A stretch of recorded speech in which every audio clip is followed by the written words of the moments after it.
Hey, what's going on guys? My name is KarQ and here are my choices for 5 meta heroes to play in Season 4. Kicking things off at number 5 is Soldier 76. Soldier will still be a safe and reliable DPS choice for Season 4 because, well, there are no changes to his kit.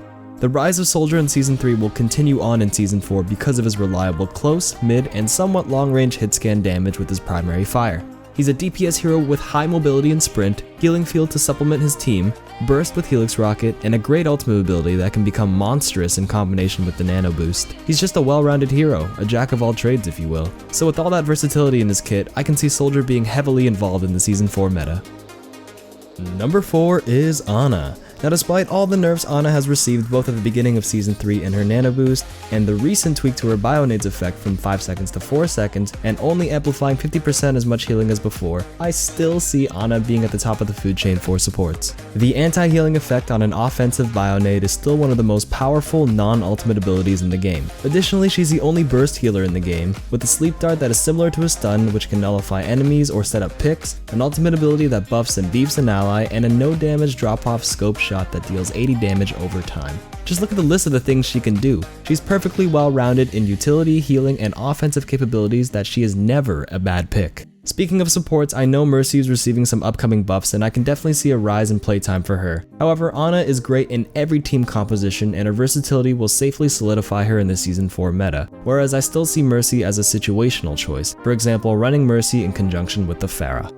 Number 3 is Lucio. Lucio has withstood the test of time, being a high priority support pick despite receiving nerf after nerf. This is because of Speed Boost, being another great non-ultimate ability in the game. Speed Boost is unique to Lucio and allows teams to initiate or disengage fights and power through choke points. Speed Boost also complements allies that fight in close to mid range, with examples being speed boosting Reinhardt to get into hammer swinging range, or speed boosting Roadhog to quickly get into hook range to catch mispositioned enemies. What's even better is that backwards wall riding was introduced in mid-Season 3. I'm sure more and more players have slowly been turning this option on, thus increasing Lucio's skill ceiling. Great Lucio players now can use backwards wall riding to dodge, duck, and juke around the map while looking forward, keeping an eye on the battlefield and squeezing in more primary fire shots than before, which translates to a faster sound barrier. Number 2 on the list is Reinhardt. The Rectangle Man was the most popular hero in competitive Season 3 according to Overbuff and was picked over 90% of the time in a few of the recent big tournaments. I'm tired of statements saying, "You don't need Reinhardt," which is partially true. You could run a dive heavy composition while attacking capture points and on King of the Hill map, but in every other situation, Reinhardt is essential, this being defensive sides of all maps and all maps that have a payload phase. If you don't opt for a dive comp, Reinhardt is still a fantastic pick for attacking capture points and King of the Hill maps. No comments or statements on this video please that say, "Well in my SR there isn't a Rein in every game but we win," or "My 6-stack doesn't run Rein and we all still win." Well listen here you little shit. It's not impossible to win without a Rein, but the higher you climb in the competitive ladder, the harder it is to win without one.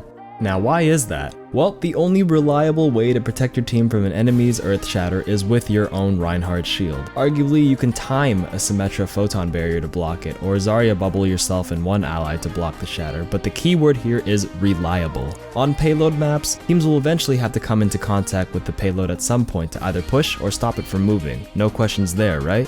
Well, the innate property of every payload is that the damn thing floats. That means you will still be earth shattered and not be protected even if you hide behind the payload, so play your own trusty Rectangle Man in Season 4. And finally, the number 1 hero that I suspect will be terrifying in the Season 4 meta is Bastion. Now I'm sure you read all the changes that Bastion has on the PTR. To gloss over it quickly, Bastion in Sentry mode deploys a little bit faster and is more durable, but is mostly nerfed due to a huge increased bullet spread and inability to headshot. This was done to encourage Bastions to play in his other mode instead of relying on planting herself in one spot and firing in Sentry mode.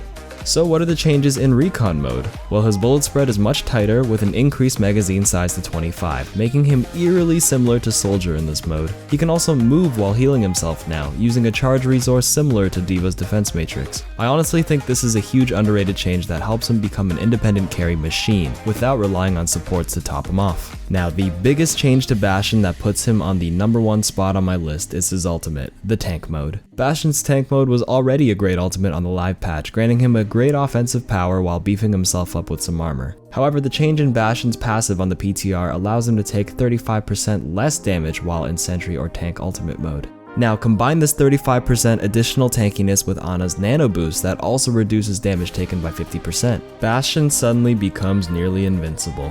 D.Va's mech explosion. A pulse bomb. A roadhog combo. A full channeled ultimate from Reaper. All of these abilities tickle a nano boosted Bastion. Besides the huge defensive and tanky benefits of Nano Tank Bastion, he'll now dish over 300 damage while nano boosted. We had Beyblade in Season 2 with Reaper Ana, but I guess we can call Bastion Ana the Immortal Murder Machine combo. Now this is absurdly broken and I'm confident that this will be nerfed before it goes live, but regardless, forget the fact that he's under the defense category, I still see Bastion being the best DPS hero in the Season 4 meta. Anyways, that's all I've got for today. I hope you guys enjoyed my speculative thoughts and opinions on the Season 4 meta.